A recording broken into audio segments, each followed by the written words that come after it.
Hello guys, welcome back to my channel.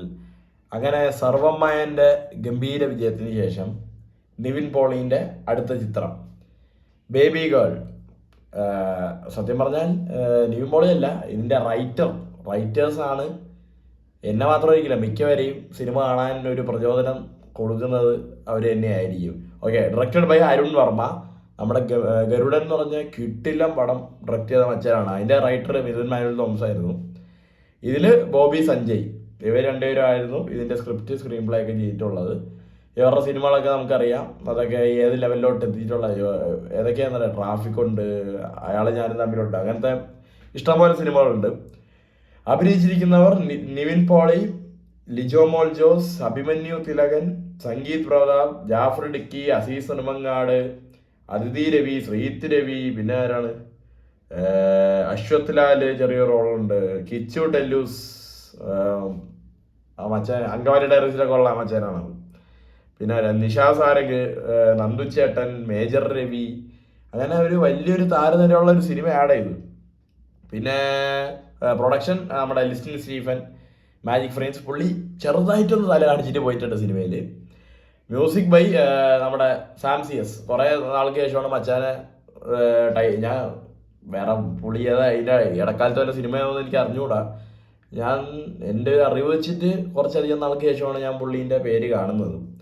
Cinematography by Faiz Siddique, edited by Shaijith Kumaran. അങ്ങനെ വലിയൊരു ടീമുള്ളൊരു cinema.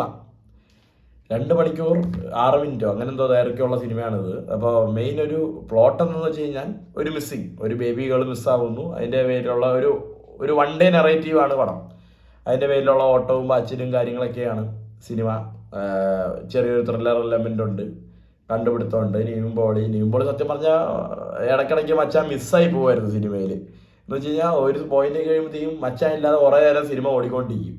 എന്നിട്ട് പിന്നെ നിവിൻ പോളി സിനിമയിൽ ഉണ്ടായിരുന്നില്ല, അങ്ങനെ ചിന്തിച്ച് പോയ ഒരു സിറ്റുവേഷൻ എനിക്ക് പേഴ്സണലി ഉണ്ടായി.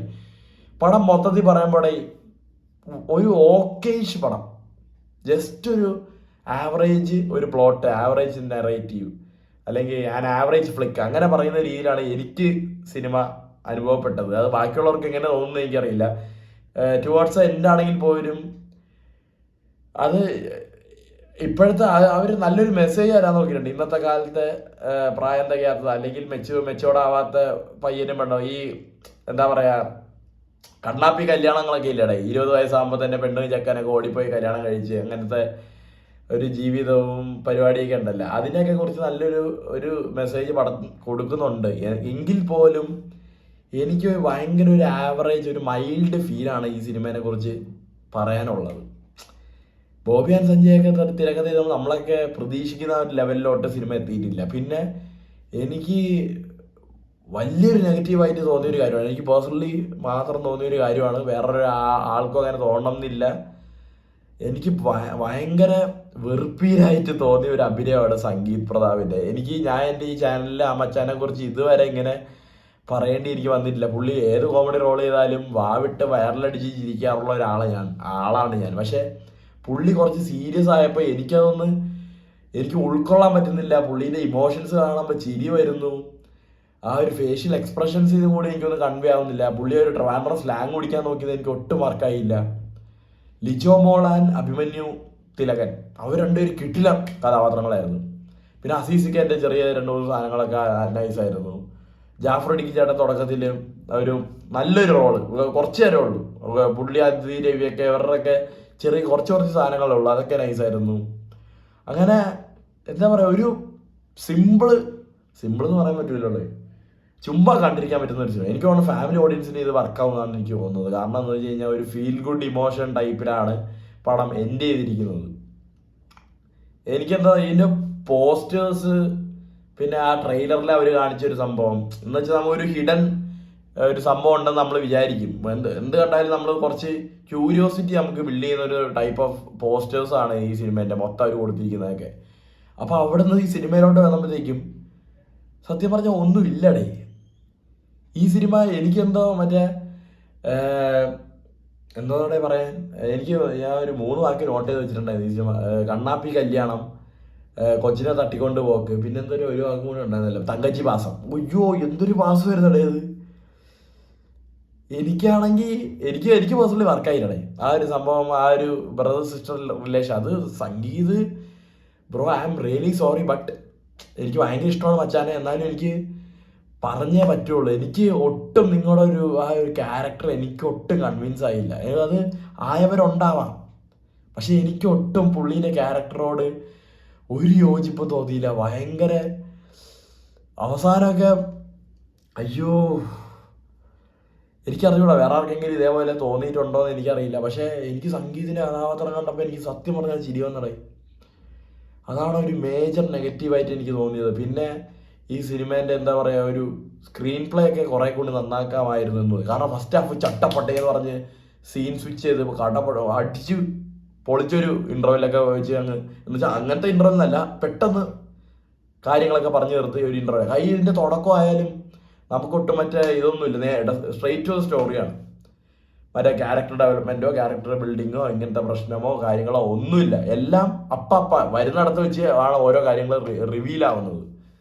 ഒരു പാസ്റ്റോ ഒരു ഫ്യൂച്ചറോ ഒന്നുമില്ല, പ്രസൻറ്റ് ടൈം ലൈനിൽ മാത്രം പോകുന്ന ഒരു സിനിമ.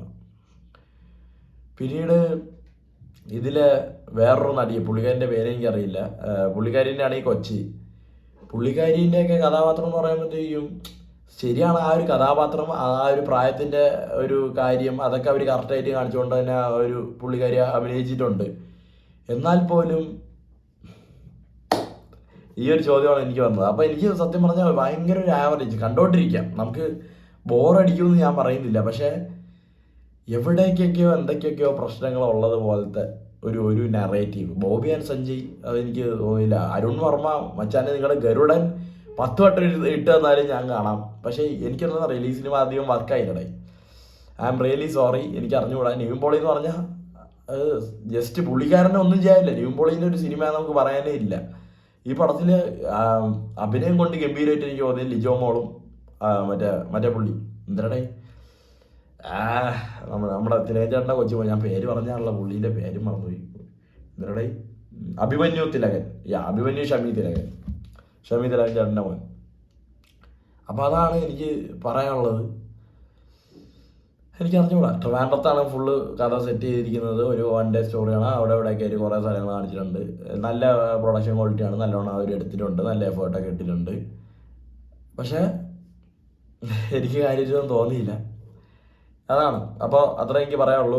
ബേബികൾ, നിങ്ങളെല്ലാവരും സിനിമ കണ്ടു നോക്കുക, കണ്ടിട്ട് പറ്റുകയാണെങ്കിൽ അഭിപ്രായം അറിയിക്കുക. എനിക്കറിയില്ല, എനിക്ക് വർക്കാത്തതുകൊണ്ട് ഒരു സിനിമയും മോശം സിനിമയാണെന്ന് ഞാൻ പറയുന്നില്ല. എനിക്ക് പേഴ്സണലി വർക്കായില്ലെന്നേ ഉള്ളൂ. നിങ്ങളൊക്കെ കണ്ടു നോക്കിയിട്ട് വിലയിരുത്തുക. സോ അത്ര പറയാനുള്ളൂ. അടുത്ത ആഴ്ച ഉള്ള സിനിമകളായിട്ട് വരുന്നതാണ്. Bye bye.